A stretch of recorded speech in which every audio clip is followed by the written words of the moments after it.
Right?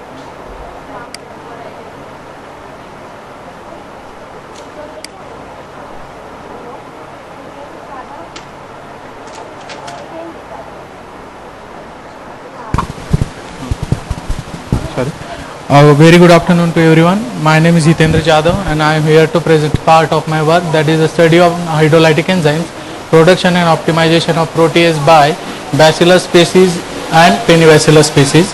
Next. The work was initiated for the screening of isolates which are able to produce hydrolytic enzymes and which are going to be used as a biocontrol in future, and as well as these hydrolytic enzymes have the industrial applications, so that they had the more demand in industries also.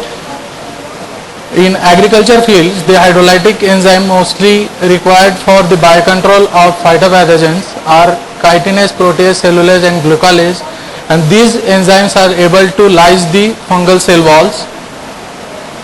So out of these, protease we had selected because of the broad spectrum of working, that is the temperature it can bear up to 10 to 80 degrees Celsius, and pH from 4 to 12 it can work nicely, and also it has more demand in agro industries, pharmaceuticals and food processing industries.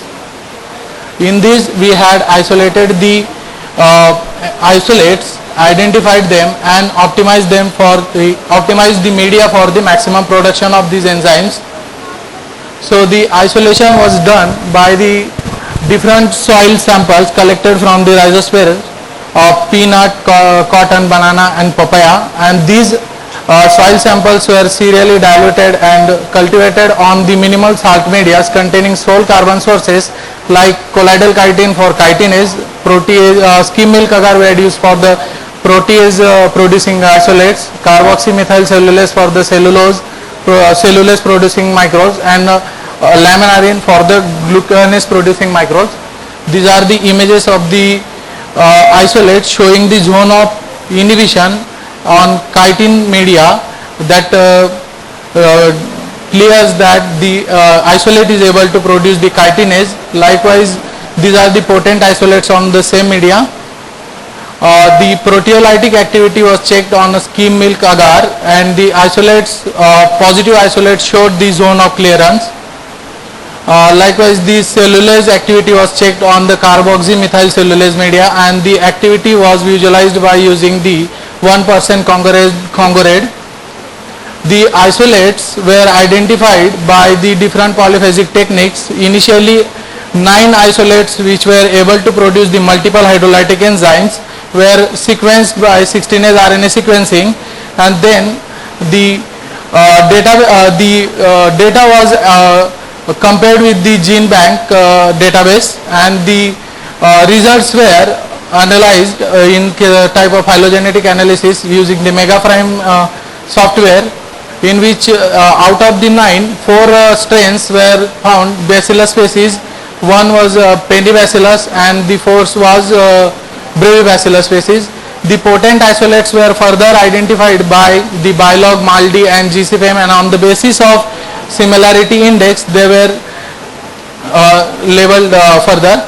The genes of the isolates were submitted to the NCBI gene bank, and the cultures were submitted to the NCCS Pune, but the accession numbers we haven't got, so I have not incorporated in this. Then the production production of protease by both the isolates were proceeded, in which the minimal salt medium containing these components were used, and the protease activity was assayed by the modified method of cup anode using the casein as a substrate. Initially, the effect or the influences of various parameters were checked on the production of protease, in which we had included the incubation period, incubation temperature, media pH, inoculation concentration, and nitrogen and carbon sources, where we found that in case of the period for both the isolates for the maximum growth and the production of protease was found 48 hours. and the 30 degrees Celsius was found the optimum temperature for both the isolates for the maximum production, while the pH of Bacillus species was found 10, while the it's 11, and for the Penibacillus species it was found 10 pH. The inoculum concentration was again differs in both the cases. In case of Bacillus species it was found 1.5%, and in case of Penibacillus it was found 0.5% for the maximum production.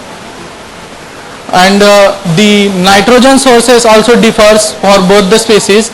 Peptone, casein and yeast extract showed the maximum production in case of Bacillus species, but yeast extract was moderately high, and in case of Penibacillus the casein was the substrate which was used for the nitrogen source, and fructose was found the common carbon source, which was in presence of that both the isolates were able to produce maximum production.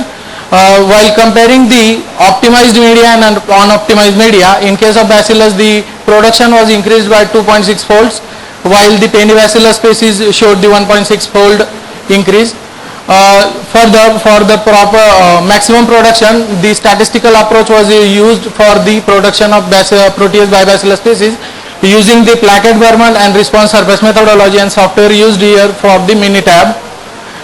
This is the Plackett-Berman design was constructed by the software, in which 8 variables were used and the high and low values were decided. That is the construct given by the software of 12 sets and the having different media compositions, in which we had experimentally grown these cultures into these 12 experiments separately, and the growth was listed in last column.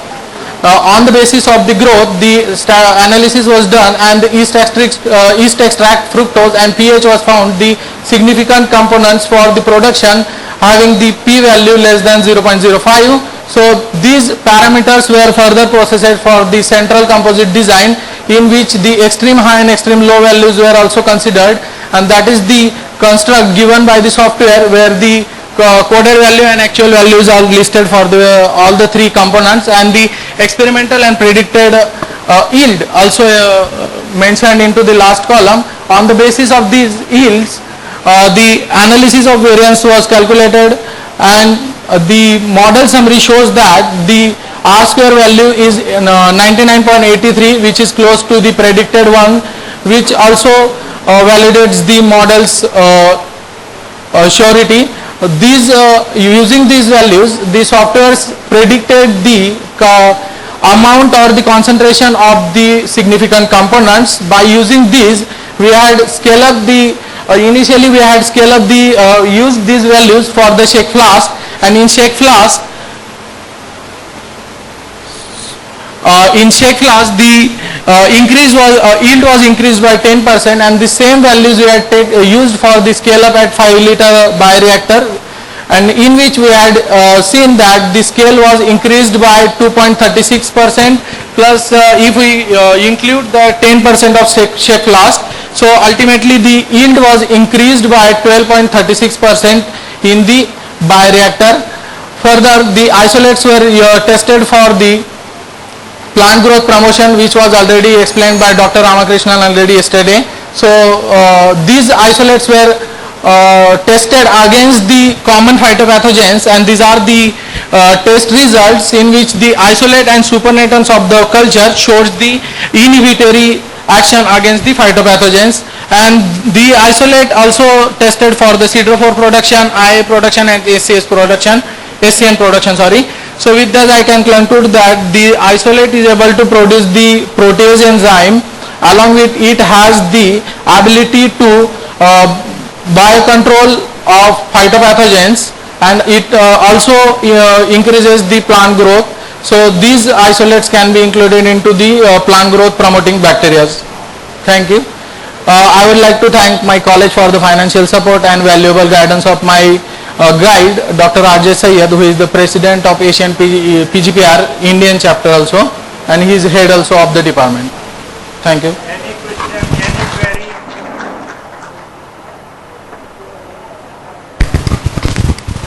question?